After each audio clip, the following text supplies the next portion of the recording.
Get Pucked. Hello, everyone, and welcome back to the Get Pucked podcast. It's been a minute. Summertime. I hope everybody had a great time. Enjoyed the weather as much as they could, but enough about the heat, enough about the good weather. Bring on fall, bring on hockey. Vito, Dave, Matt back here with you.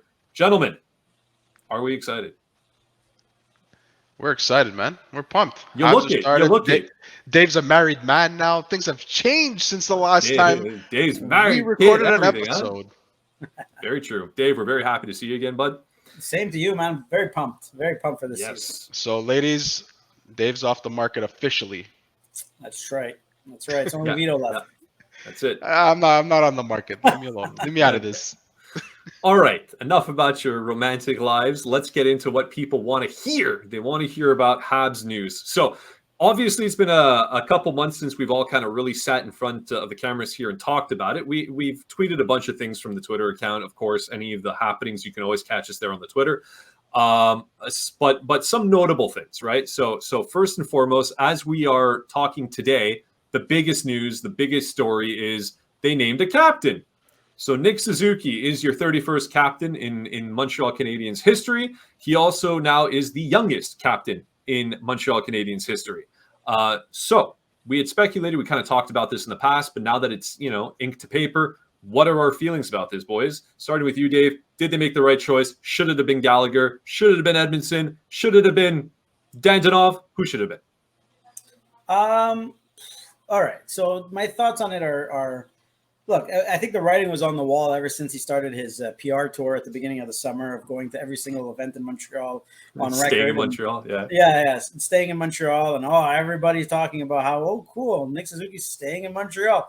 I wonder why those pieces came out and what, the writing was on the wall that he was going to become the next captain, I think. Is it the right choice? I don't know. It wouldn't have been my choice. I think he's too young. So who'd you have taken? What? I would have put Gallagher there. Forget Edmondson. Yeah.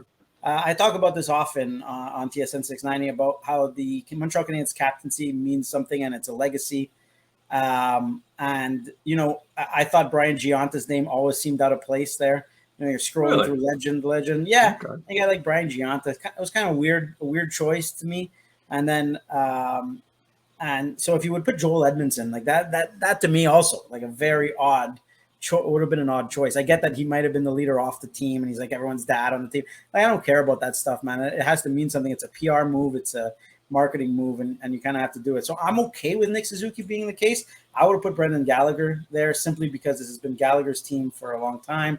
He plays a style of play that's, good for a captain. He's always the first guy taking responsibility in the room all the time. Every time I walk into that locker room, he's the first guy there to answer every single question day in, day out. So that would have been my pick. And I think that he could have been a very good placeholder for whoever, because the thing is, and I always talk about, Landeskog in Colorado, right. And how he was named captain and then, Nathan MacKinnon came along and all of a sudden for the next 15 years, Nathan MacKinnon's not going to be captain of the Colorado Avalanche, it's Nathan MacKinnon's team. And we're at such an early stage of this rebuild and whatnot. Nick Suzuki might not even be a point-a-game player in the NHL. Like, I get that you want to put – But is that the criteria, Dave? To be a captain, you shouldn't have to be a point-a-game player in a sense. You don't have to be, absolutely not. But you shouldn't be he's so young and he's so, like – you have to be good in the room. You have to be good with the media. You have to be good. And I get it. He is those things. But yeah, I feel like he checks a lot of those check boxes, though. He does. I just would have and maybe he would have been the right captain in 2-3 years anyways. But and that's why I have no problem with it per se. But at the end of the day, I think that it was a little bit premature, because what happens if someone else comes along, you sign this next big thing, or you draft somebody, or Slavkovsky ends up being his team. He's the guy that people rely on. He ends up being the rock star, the guy always talking to the media. And all of a sudden now, Nick Suzuki's not going anywhere. So for the next 10 years, you're going to have Nick Suzuki as your captain. And I'm just saying it's not the wrong choice, but I'm just saying that maybe it's not the choice. And also, we've seen what the pressures of being a captain does to players. And now you're asking a lot to put that on a young guy who is already the first-line center of a team and not putting first line center points. You know what I mean? Like, there's a lot of pressure. Isn't this like the best time to have done it, though, with expectations being the way they are coming off the last place? No. And like, no, to me it's worse because look, you're gonna have this year is gonna be fine. They're gonna suck, whatever, haha, fun. What if he doesn't put up the points that he's supposed to put up? Then next year they're supposed to be good, and the question marks, is he a first line center? Oh, and he happens to be your captain on top of that. There's room right now. If he doesn't have a good season this year, there is a lot of room. There's going to be a lot of room for criticism. So I mean, we'll get to you, Vito, in just a second. I'm not going to forget about you, but just coming to that, yeah. So you don't believe like a role player could ever hold a C or should ever hold a C? Like it needs to be somebody who's a very good, maybe not the best player, a la Colorado, but like a really, really good player needs to have the C. I think that the C is a marketing thing. That's what it is. Nobody cares about the C. I'm guaranteeing you, nobody cares really, except for the people who are dominant center. I think the players care a little bit. Oh yeah, who is your captain? Did you ever play hockey? Who is your captain? And you know what I mean? Like you remember? It was me. Yeah. Okay. So therefore, you care, right? Like I don't think it matters as much as you think. Okay. And especially in this day and age, and especially for the Montreal Canadiens, it's a PR marketing move. And I think that you look at the name Jean Beliveau, Maurice Richard. You go down the list, and then you don't want someone that's out of place. And Nick Suzuki won't be out of place. He's going to be a good member of the Montreal Canadiens. Don't get me wrong. I'm just saying that it was just a little bit early for me.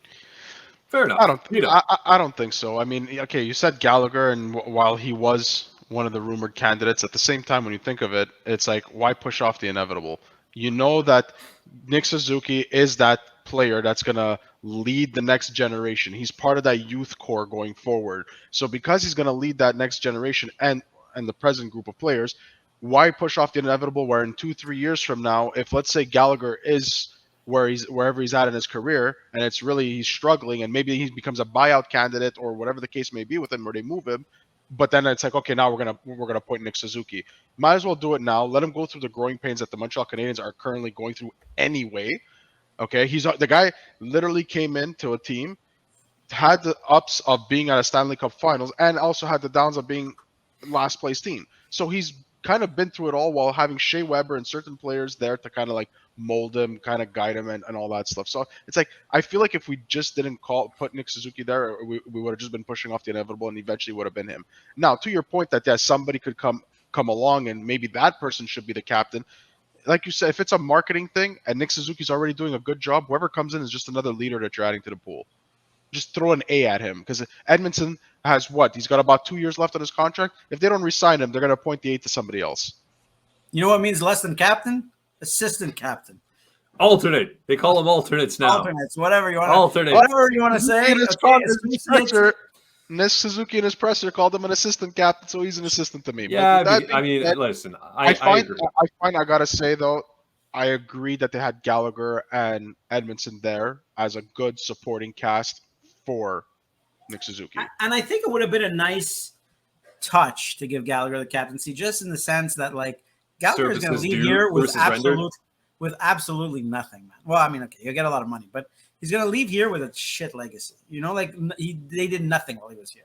I don't know about that. He was hard-nosed. He's a fan favorite. He'll always he'll never have to buy himself a drink in Montreal. But yes, you're right. I mean, this guy, based on the qualities, based on what we've heard from teammates and everything, is captain material. And it's likely an unfortunate kind of circumstance due to timing.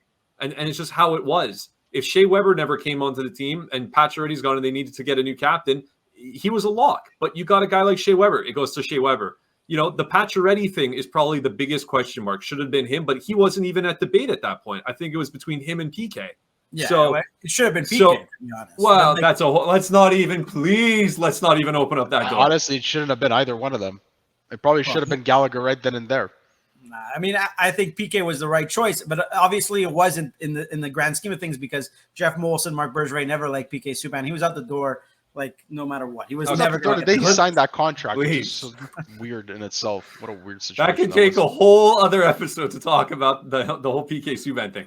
On the topic of change and new things happening, and we got the new captain, I did want to talk about the change of the roster because there's been a lot of significant changes since the last time we spoke. A lot of ins and a lot of outs. So, for example, you bring in Kirby Dach. You got guys like Dandanov on the team now. You got a Monahan who joined the team rather recently. Matheson for the exchange of Petrie, who's now off the team. Romanov is gone. So lots of changes, lots of ins and outs. So I'm curious, gents, in your opinions, what is, I guess, perhaps the biggest move, good or bad, in or out, that occurred in the offseason? Vito, start with you this time. Ooh, I'm very, very intrigued by the Kirby Dach acquisition. I've always liked that guy's potential to begin with. I know he's got dealt a bit of a bad hand in Chicago in the sense of like he was starting to do well, and then he got the injury and whatnot. And I just think that it's a bit of a jab. A lot of people have been jabbing Marc Bergevin ever since Kent Hughes got here because he ended up getting 2 centermans in one summer when, MB used to say, can't find centers, can't find them. But I would say the Kirby Dach is very interesting because he's still young enough and still has enough potential there to come into form in the sense of being a very good second line center. I don't picture him being a first line center, but You at the worst see him he's a as a third center. line center. But you see him as a center, not a winger on the team. I see him as a center. Now, does he start off as a center? Probably not, because we just have way too many players. And right now we have too many centers, which is something. When do you ever hear of Montreal having that kind of an issue, right? I mean, what you have Suzuki, you got Dvorak, you got Monahan, and you got Evans. Like, where are you going to slot back? They're probably going to put him. They're probably going to put him on wing to start. But is that a problem? Like, is that an issue now? It's like a good problem to have. When they acquired him, did they acquire him just because they thought he had untapped potential and they can plug him on the wing, or they brought him in to be a center and there's going to be a center moving out? Or there's probably going to be a center moving out at some point. Whether it's now before the season starts, I'm not too sure. Not many teams have the cap space to kind of start acquiring big ticket players just yet, but I mean, there's a lot of pieces on this roster, but something's got to give because there's just way, way, way too many players, and it's going to be hard to see somebody like Mike Hoffman, for example, being a healthy scratcher, being your fourth line winger at this point, especially if Drouin's back and Byron is back, and if all these players are starting to come back and they're all able to play. Because, I mean, at the moment, I would slot Monahan to try him out at the very least. He's probably your 2C. Ahead of Dvorak. Yeah, I would put him ahead of Dvorak. I agree with that. I think Monahan has to be your 2C. And I think you put Dach on the wing. He's played right wing before. You put him there. Dach is a huge project, right? He's a huge project. I spoke to Tab Bamford right after the draft from Chicago, based out of Chicago. And he told us the biggest issue with him is that his faceoff sucked. He got that wrist injury, right, at the World Juniors or whatever. And then he was never the same in the faceoff circle. And they basically pulled him and Dylan Strome aside, Chicago management did, and the coaching staff, and they said, look, you got to stay after every practice and work on your faceoffs, both of you. And they did for a whole entire season. Dylan Strome stayed longer after every single practice, is what Tab was telling us, and he improved his faceoff circles by like 20, 30%, or I forget what it was, maybe not that high, but it was that's high. No, it's a bit high, Okay. but he was abysmal. He was abysmal, and it went to like a respectable amount. Kirby Dach never saw improvement. He never saw improvement whatsoever. His face-off percentage stayed the same, and he wouldn't stay as long as Dylan Strome. So to me, that's a project. If you want him at center, that's a project. That being said, he's a big guy. He could play on the wing. He could bring stuff to the Canadiens. And look, he wasn't drafted 3rd overall for nothing, but that wrist injury is definitely something to look out for going forward. And if he could ever play center ever again, to be honest. You can't slot him in at 2C now. Like, no, that's what everybody... No, that never. I just thought it was interesting about... Yeah, that's where the issue is, because I would plug him as a 3C, provided you're saying, okay, if in their minds they're stubborn enough, or they're cemented that he's going to play center, you start him off as a 3C, and that's where I'm saying there's an issue now, because how does Dvorak become your 4th C? It means where does Jake Evans go? Where does Jake Evans can play the wing, but it won't matter in that sense when you have players like Dvorak, Dach, and whatever your projects are. But when you look at Dach's game, there's 2 things in my opinion he needs to work on, and it's his finishing to score and his face-off. If he can really hone those skills in, and scoring is something you most of the time you have it. It's not something you could just that's develop. That's the concern, right? Like, right? Was it an overpay then? You guys no, because the way I see it, the net result when I look at that Dach trade, it's not like Montreal did technically have that 13 overall pick in their possession for all of 5 minutes. It was basically Romanov and a pick for Dach.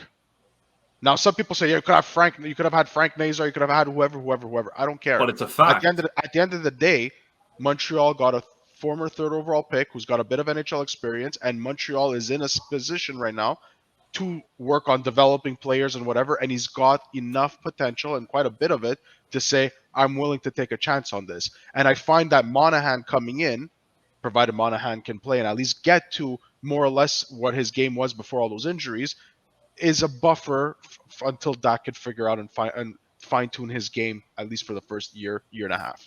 Okay. So that leads me to my most interesting acquisition, and to me, that's Monahan. And the reason why I love it so much, because it goes to show me that these guys, Kent Hughes, will make a move even though it's inconvenient, because for the sake of it was available. And I think they went to go get Kirby Dach because they needed a body at center. They wanted to walk away. They weren't going to draft Shane Wright. They needed a body at center. They wanted it. And then so they made that move, and then it would have been him and Dvorak, maybe Dvorak and 2C. And then Sean Monahan became available because they signed Kadri to that contract, right? And then all of a sudden, they're like, well, look what we could do. Maybe we could get Sean Monahan. And they went and made don't that forget move. the pick they got with him, too. Yeah, no, on top of that. I mean, don't get me on wrong. top of that, that's that. the amazing part about what they did as a management. But yeah, go ahead. For sure. They got a first-round pick, but on top of that, they get Sean Monahan, was, again, injury issues, hip issues. Like, these guys, they're drafted high, and then obviously, you can't judge how a body's going to react. But he was a very high prospect, and he was playing like it up until he got those hip injuries. And now it's going to be a question mark that's going to dog him for the rest of his life, probably, in his rest of his career. And he probably will never hit the potential that he was supposed to. But he could still be serviceable, I think. And I think that he could be a surprise here in Montreal. And at the very least, they get to flip him for a pick or for whatever. And I just absolutely love that acquisition. And what I like the most about it is not even the player, or the pick. It's the fact that Kent Hughes saw it and said, you know what, man, we're going to do this trade anyways, and we're going to take on this contract, and we're going to take this center, and we're going to have too many bodies. It's going to be a huge headache come training camp, and it might slow but we're going to do it because it's a good deal and it's there. And I don't think a lot of general managers would have made that deal. I think they would have said, it doesn't fit into our plans. But Ken Hughes says, look, man, we're in a rebuilding year. Like, who cares about There's no risk. There's no risk to this. I know, but I'm telling you, I don't zero risk. They got a guy who literally, if he can even come to even 90% or play to 90% to what he was able to do before his hip injuries, you got a guy that's going to put you up 60 points for 1 year. And if you want, trade him at the trade deadline, or else if you like and it all works out, you could even keep him. You know what I mean? And you got a first-round pick on top of that. It's the first-round pick as the sweetener is the most insane thing. Like, that to me is like the first-round pick was the deal, right? Yeah. It was the deal. Yeah. It's to take Sean Monahan and get that first-round pick, and that's what happened. And it's absolutely beautiful, and that's why I'm saying that is the best offseason acquisition by far. Like Kirby Dach, whatever, he's gonna work out, maybe not. I mean, I'm gearing more towards he probably won't be the top 3 pick that everybody wants him to be. But at the end of the day, I'm looking at Sean Monahan as the most interesting. Everything else, like Jack Petrie off the books, whatever, the books don't matter right now. Like, I don't care about to me, it's the Petrie move. And it wasn't for the good. I'm still to this day a little underwhelmed by what happened there. I mean, I think I looked into Matheson. I like what I see. We got a real serviceable defenseman back, but I mean, when Petrie's on, Petrie was like had that Norris kind of period of time when he was on and he was going to town. Like, that is a really, really good defenseman that you now no longer have. They were dealing from a position of weakness. Yes, true. Yes, everybody knew he wanted out. Trade. They were never, ever going to win that trade. Doesn't take the sting away from when it happened and we're like, Petrie's finally gone. What do they get? What do they get? And then you read what they got back and and then Paling went the other way too. And Paling gone as well. Yeah, I mean, it's. Well, Paling. I mean, guys, come on. Paling. Yes, he is what he was. That's it. I agree too.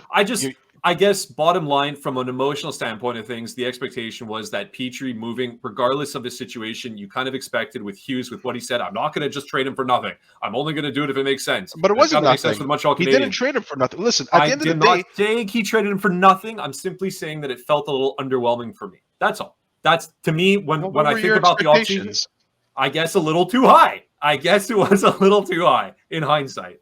But that's, the nature of the beast. I'm just, from my perspective, when I think about the offseason, I think about Petrie being gone and what came in, and you're like, I mean, there were Jeez, talks. could you imagine? We had Could you imagine talks. what the Montreal Canadiens defense would be if they would have traded Petrie for like just a pick or a random prospect? No, we're always going to get a defenseman back, but we had talks for a while about, the perfect suitor for them is Dallas, and he'll go to Dallas, and then we'll sign what's his face, Klinberg, and like, oh my god. And, Well, hold on a second. It was pretty much confirmed that a sign and trade was. They were trying to work out a sign and trade where Klingberg would have passed through Montreal and ended up in Edmonton. So that wasn't far off, but that didn't work out. So Kent Hughes went the like I Pittsburgh said, route, I'm which not, when I look at it that way, they brought in somebody like Mike Matheson, which, okay, albeit he's not the NHL Defenseman of the Year, but we got a guy who is younger than Petrie, who's on a much more digestible cap hit at the moment, which I know Dave doesn't care about the books in that sense. But when you look at it, you got a younger guy for 4 years who's from here, who also had probably one of the best seasons of his career already. So are you getting him on an upswing, or was it just a who knows? I don't disagree. And of course, you're not expecting the whole thing there with the sign and trade, or maybe even keeping him or whatever. The back end is not great. I think we can all look at it and say it's not good. David Savard is your one defenseman on the right side. He's your number one. It's, with all due respect, that is not very good. I mean, you're going to have a lot of young kids. Who knows? Who knows who makes the ascension? If Gooley's going to all of a sudden show up and he's going to rock face. I mean, Justin Barron is slotted in. Norlinder, does he come back? And, Harris. I mean, you got tons of young, talented kids, but it's always a question mark when you got such young kids that are taking up the majority of your back of the back end. So I don't know. Anyways, to me, that was it. But I digress. We'll see what happens. So for you, it's the Jeff Petrie move? That's the one, for better or worse, that you're... Yeah, that stands out the most as the biggest move of the offseason. Yeah, for sure. Because the Monahan thing is cool. I'm excited for it. The Doc thing is interesting. It's cool. But again, I don't know what's going to go on. The Petrie thing was like every day. What about the Weber? I honestly forgot about Jeff Petrie. When you said that, okay. Well, I don't have a goldfish memory like you, Dave. All right, I didn't forget about him. Jeez. And I bet you he's going to do very well in black and gold, and I wish him nothing but the best. I always liked Jeff Petrie. I really did. Tank Commander Petrie. It's black and yellow, but okay. Whatever, black, yellow, black, gold. Wow. Okay. Black and gold are the Bruins. Black and yellow. Okay, we can have the goal talk with Vito about the RBC thing, which I want to talk about real quick. They put the RBC logo on the jersey now. Obviously, this is now big news too, and everybody's losing their shit about it. I hate it. I'll be the first to say I hate it. I hate it. Not the RBC necessarily, although I think the color clash, they could have done something else and just made it all white because it looks hideous. And it's in the spot where typically you put anything of like a symbolic nature. That's where they put the number 10 for Guy. It's where they put the Stanley Cup playoff or Stanley Cup rather. They ain't making it there anytime soon. Well, fine. But any team who has it there, where the hell are you going to put all the other shit? All the other regalia, the NHL logo, like all the stuff that goes there, all-star thing, that's where it went. On the hip. Anyways, I think it's stupid. I think it's ugly. But the point is, part of the whole thing with the color real fast is I said, it's got yellow in it. And Vito's like, no, it's gold. I was like, who the fuck? It's a bank. Gold, money. It's gold. Who cares? Anyways, what do you guys feel about that? Are you pro? Are you con? Do you care? Do you not care? Are people making too big of a deal? Or is this a stain on something that is basically art? Is that what people are coming out about? What do you think? You're just asking for Maple Leafs fans to troll you on this one. I'm just saying the jerseys are sacred for a lot of people, a lot of fans in the NHL. They we don't want the helmet was like, fine, take our helmets. Don't touch the jersey. Next year they touch the jersey. So what do you think? You can answer this one first. Go for it. Do you want the salary cap to go up at any point? This is the way to do it, okay? You need to get the money in. NHL is trailing every other league in the big four sports. They need money, man. They need money. Fine, plaster more stuff on the jerseys. I don't care. I think it's fine. I think it looks fine. You can't do a white RBC logo. RBC paid a ton of money to get that logo there. You're gonna make it white, make it not their colors. Like, no, sorry, you can't do that. You have to honor them. Terrible. No, you know what? If the NHL had white boards for the past your entire life watching hockey, and this year they said we're going to start putting ads on the boards. You'd be crying about it. You'd be like, it's awful. It's terrible. Look how good. But you just get used to it, man. And you grew up with it. So now you're used to it. And you don't care. Of You course don't even I'll know get used to it. You don't but even notice the ads on the boards. Please. I'm not going to notice that gaudy blue and yellow on it. No. I'm waiting to see which team's going to have the first controversial ad.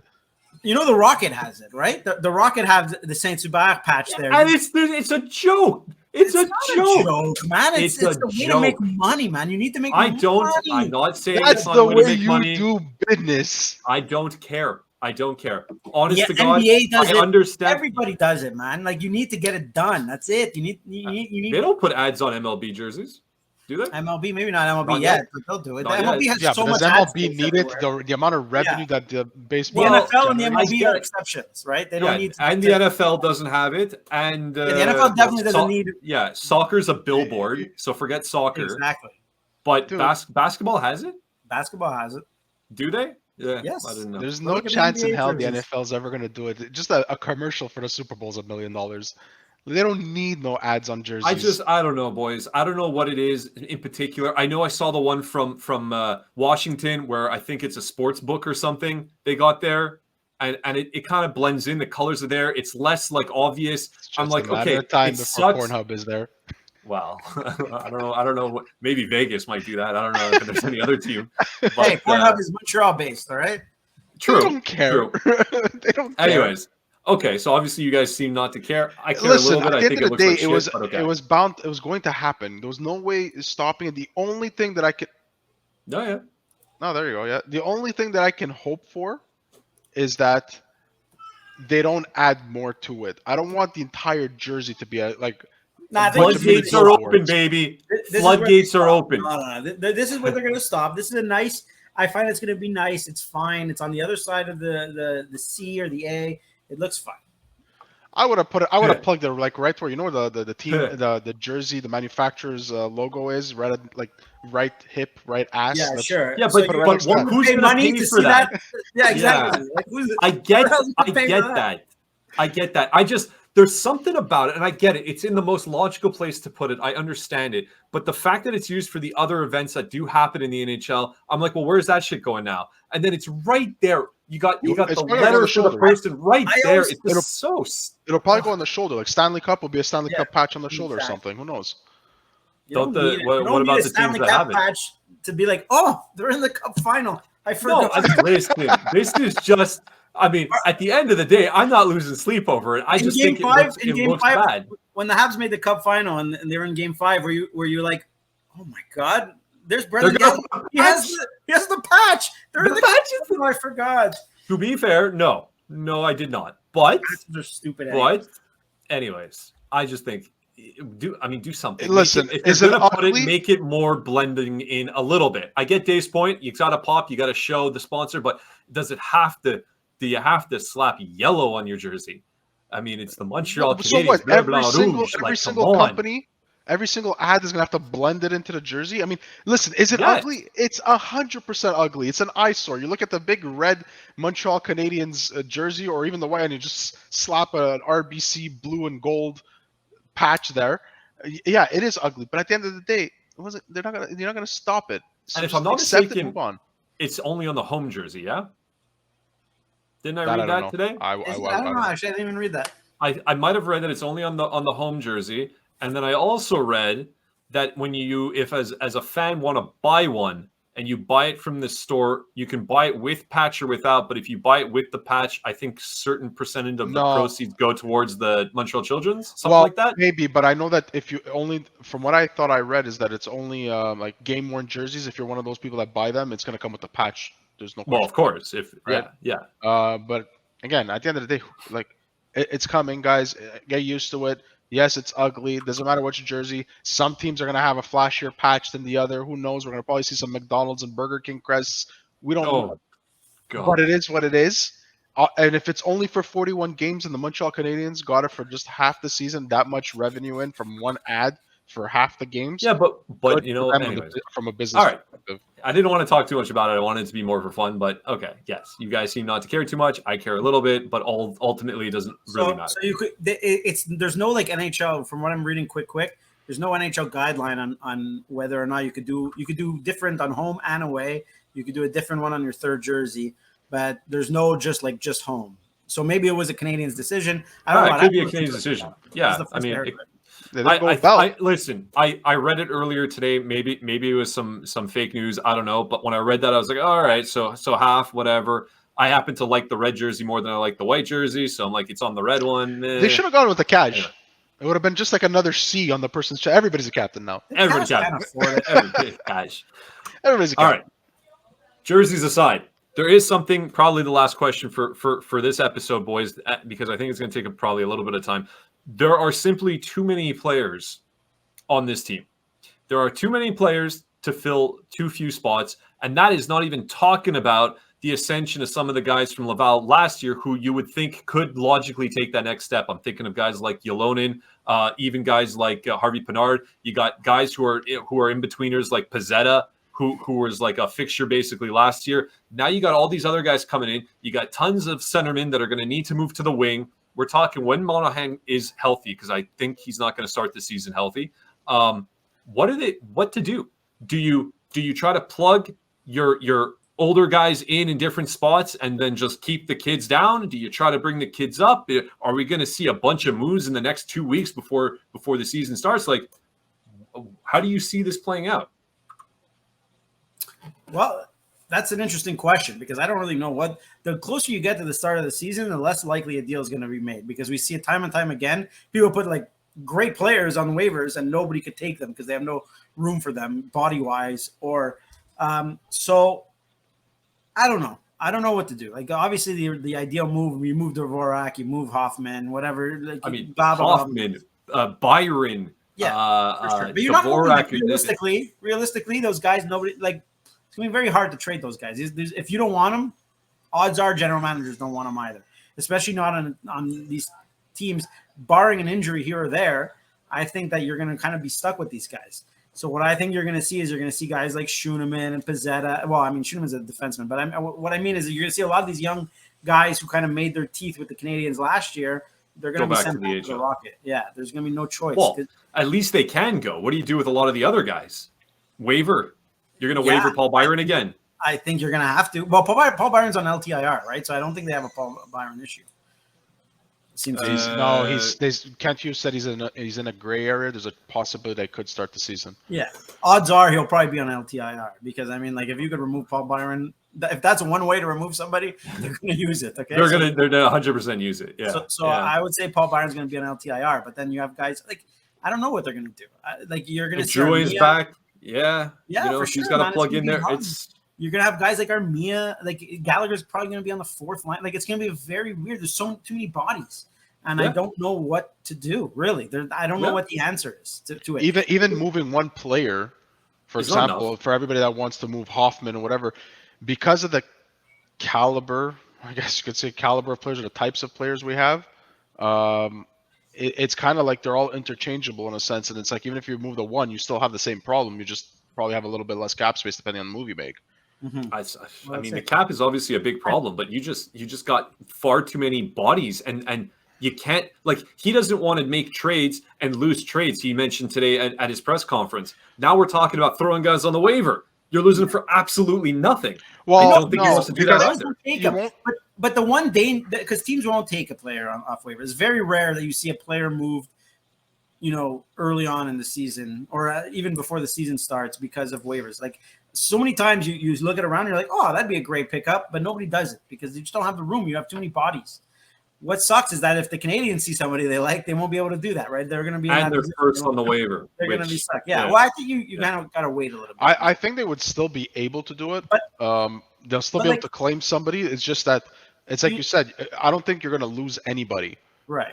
In a sense, because if, like, hypothetically speaking, if all of a sudden the Montreal Canadiens go and waive Mike Hoffman, and teams right now are really there's not many teams that have cap space left. So I mean, if you waive somebody like Mike Hoffman, it's done. He's going through. There's nobody that's going to claim him, especially with 2 years at $4.5 million. So there's dangers in that, in the sense that, if you put Mike Hoffman on waivers and he clears and he goes to the Rocket, like, that's things that like players take notice of. We talk a lot about why people don't want to play in certain markets, man. Like, Sure. do you want to go sign with a team and know that they're the type of team that's gonna? There was something to be said. Like Bergevin was good at that, about doing right by his players, and there's something to be said about that a little bit. Is that you can't do that? Like it's they're not waiving Mike Hoffman. No, I know. I mean, I know we talk about Mike Hoffman as the likely guy out, but he'll never be the. Paul Byron will go on the waiver. I can see it if he comes back. I can see guys that like Pizzetta who go down safely, even though he was on the team last year. I mean, there's Pizzetta, sure. There's Pitlick, there's Dadonov, there's Yoel Armia. Like those are all guys battling for one spot, really. If you look at the roster, Slavkovsky. Slavkovsky's going to make the team. He'll be fine. It is possible though, just for cap purposes, and because he can get sent down easily without losing anybody. It could be that he gets sent down and he goes and play with Philip Messar and that's it. But do I think it's going to happen? He's definitely going to get games. But we're talking about guys that are already there. Now you talk about guys who are sitting in the NHL who played their asses off last year and are expecting to get their shot. You can't even bring them up unless if you're a right-handed defenseman or a right-side defenseman where there's like it could be anybody. You got Yolonens who. When is this guy going to make the team? He should be there. I don't think he should be there. I don't think he should be there. What has he shown? Has he shown you? Yes. He's shown you. What has he shown you? He's shown me that he should at least get the opportunity to start and be on the fourth and then try his ass on the third. He's not a fourth-line player, though. His build, the way that he is, he's not a fourth-line player. So if you're not going to bring him in to get decent enough minutes, there's no point in bringing him in at all. I personally think Yolonen might be even a trade piece to go and acquire a right-handed defenseman, personally. Maybe. But that being said... Like, Yolonen had 14 goals with the Laval Rocket last year, man. Like, why is he making your NHL team? Absolutely, like you just said. Like, that's absolutely. I'm saying he deserves at this particular point, from the style of games of how he plays, putting aside the actual numbers, this guy should get an opportunity, a look. But he's not going to because of the logjam that you have. So I'm not saying, oh my God, we should move heaven and earth so that Yolonen gets a shot on the fourth line, but you got a bunch of guys that are close to making the ascension. And then you got guys that were, like I'm saying, those in-betweeners, those Pizzettas, that, like, there's no way this guy's going to make We got so much depth up front. It's crazy. That we don't even know what to do with it, but it's all the same type of depth. Yeah, exactly. It's not like blow me away depth. That's the problem. It's all like, oh, you're missing Drouet. Don't worry, throw Hoffman there. Oh, you're missing Hoffman. Okay, throw Dadonov there. It's 4 quarters for $1 everywhere, no matter how you look at it. Yeah. Look, there's a lot of work to be done on this roster, and Kent Hughes has a lot of work to be done. The one thing he can't do is, for cap reasons or what reason, stop the progression of a player. And I think that's why it's a big mistake to put Slavkovsky down or whatnot, or not play certain guys because you don't have room for them. Like, I think that's a mistake. I found it interesting that he said today that even if it's a veteran player, if there's certain aspects of the player's game that needs to be worked on, they're not afraid to send them to Laval so that they could just work on those skills. Sure. So sure. It's like he's already qualifying everybody. Get ready because we're going to waiver a bunch of like vets. No, it's get ready. Anything's possible. Be a pro. That's basically what he's saying. Get ready. Anything's possible. Be a pro. There are certain players that are not going to budge from this team.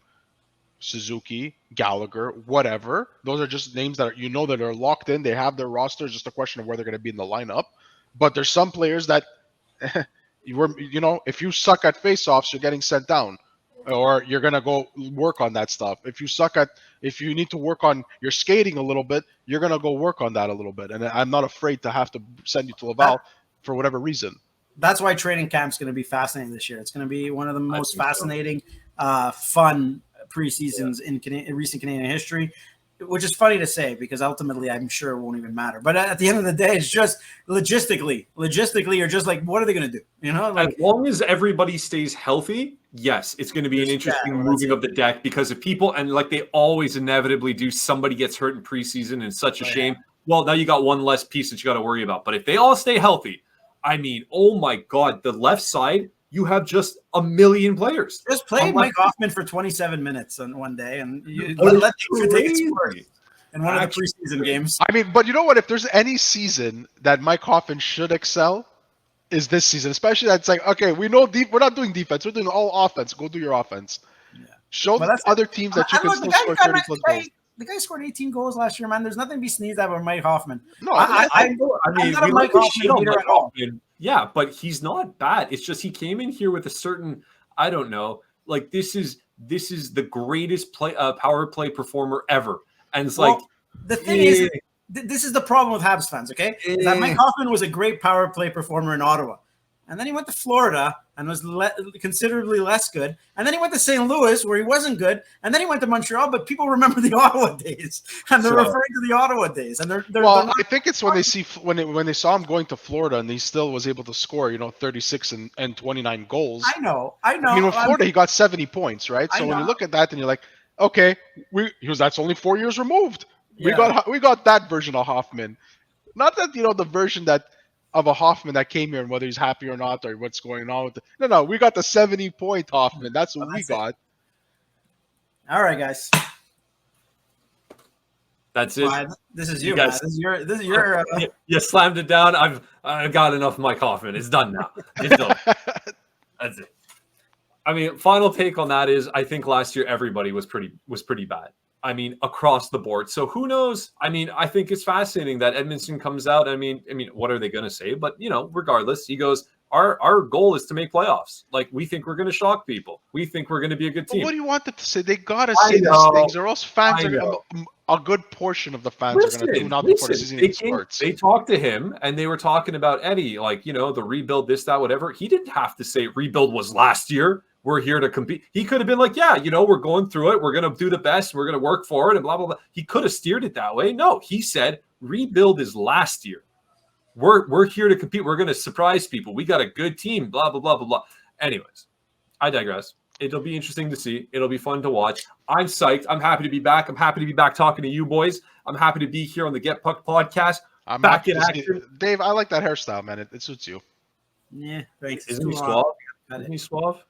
Look at that. Look at that coif. Look at that magnificent hairline. Look at that. All right. That's what we call it. We're talking about hair. Gentlemen, thank you so much. Everybody, we thank you again. This is going to be a super fun season, we hope. Lots of fun storylines and lots of things for us to talk about over the course of this season. Again, as always, you can check us out on Twitter. From there, you'll find the links to all the other social medias that we have.